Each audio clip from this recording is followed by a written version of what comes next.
Hi everybody, today I'm going to show you how to make an external tarp tensioner that is superior to an internal one. So a lot of the guys, myself included, are making internal tarp tensioners inside of this ultralight line that we use, 1.5 or 1.75 millimeter, doubling over some 1/16 shot cord, pulling it through the line, and tying knots at the entry and exit points. So you have a shot cord inside of this line, it's been spliced inside of there. Now there's a problem with this because 1/16 shot cord does not equal 1/8 when doubled over.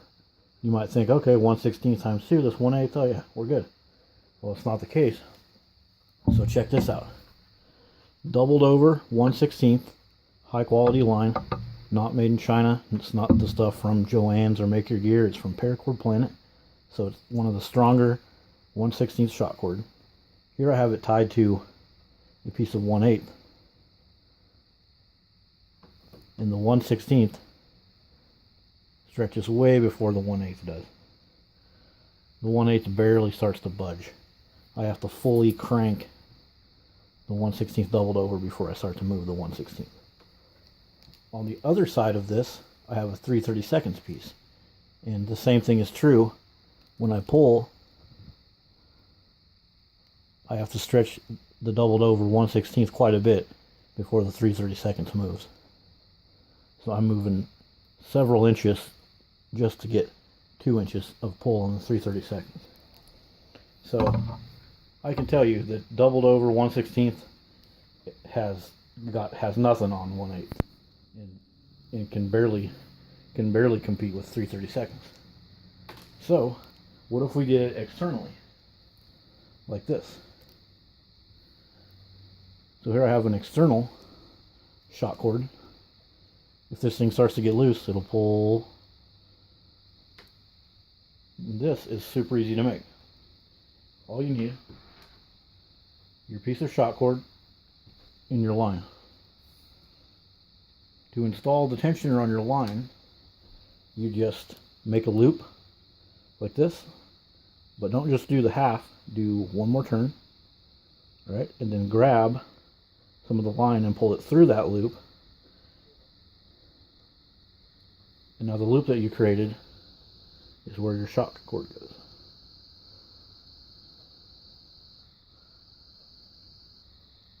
And then you do that again farther down the line. Make a loop. Don't just do the half turn, do full turn. This is kind of like the Marlin spike hitch, where you would do this and then put a toggle into this little loop that you're creating. But instead of the toggle, you're putting the shot cord. And now I'm not even going to tie a knot on the end of this shot cord because you actually don't have to. It just makes a better grab point to grab it. Like for example, on this one, I actually installed a little pull, so now I can actually grab the pull to add tension to my line. So now that this is installed with the two little turns and loops, now I have a tensioner that's adjustable. To lock this into place, I pull these strands tight. You'll notice when I do that, it flips the shock cord like this and actually looks like a sheep's bend knot. Do the same thing on the other one. And now it's locked in place. I have a tensioner. And it also is adjustable. So check this out. If you want to adjust this, grab the shock cord, pull it flat. Well, you'll notice when you pull it flat, it opens that knot. And now the shot cord, like a cord lock, will pull through the knot. So you can add tension by opening the knot and pulling it, and then to lock it off, you simply pull these strands, and you can see it instantly flips this over into what looks like a slippery sheep's bend knot. And this will stay locked off completely. The shot cord will not slide out of there. And as you guys know, that if you've had any kind of sports gear, like this stuff, it wears out. You have like a back pad strap that you bought last year and you try to hook it around your chest and it's just like all floppy. So when you're ready to replace this piece, you just cut cut that knot off right there. Open the knot up. And all you got to do is just cut your shock cord, pull it out of that knot. Oops, I closed the knot up by accident. Pull it out of the knot. The knot will disappear. And then you have a fresh piece of line. You can toss your little piece of shock cord out and put a fresh one in there. In a matter of minutes, have a brand new, nice and strong tensioner. And you can also get fancy with this. You can put little pulls on the end. That way when you go to add a little bit of tension, you have a nice little pull in the cold weather, like that. And you can take high visibility shock cord, like a reflective stuff, or you can go with colored shock cord and add identifying marks to the corner.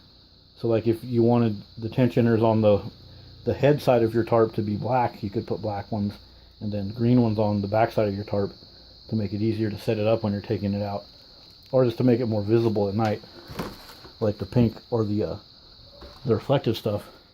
You could instantly add a little identifier to the outside of your tarp anywhere. Anyways, that's it, guys. It's just a simpler way to add a automatic tensioner that is a lot stronger, gives you added visibility, and gives you added adjustment. I'll show the adjustment thing one more time. It's easier to do when you have a knot. So you just pull the shock cord, and that gives leverage to open the knot. You can see the knot's opened up. Now if I just grab it right here, it will easily slide through there and get tighter, or of course get looser if I want. And whenever I'm ready to lock it off, as soon as I pull this, it wraps that up in there and locks it off tight. And I've pull tested this to beyond the strength of this shock cord, and it does not pull through there. So it'll be reliable and strong, yet easily adjustable. And one last feature I totally forgot to mention before I say goodbye, it gives you a visual. So if your tarp is getting loose and you're losing tension, if the line is on the inside, you won't really notice it as much. With this one, if one corner of my tarp has like a stake that's sliding out, when I get up in the morning, there will be a loose piece of AM steel right there. So it gives you a nice visual to see where you're losing tension. All right, thanks for watching, guys.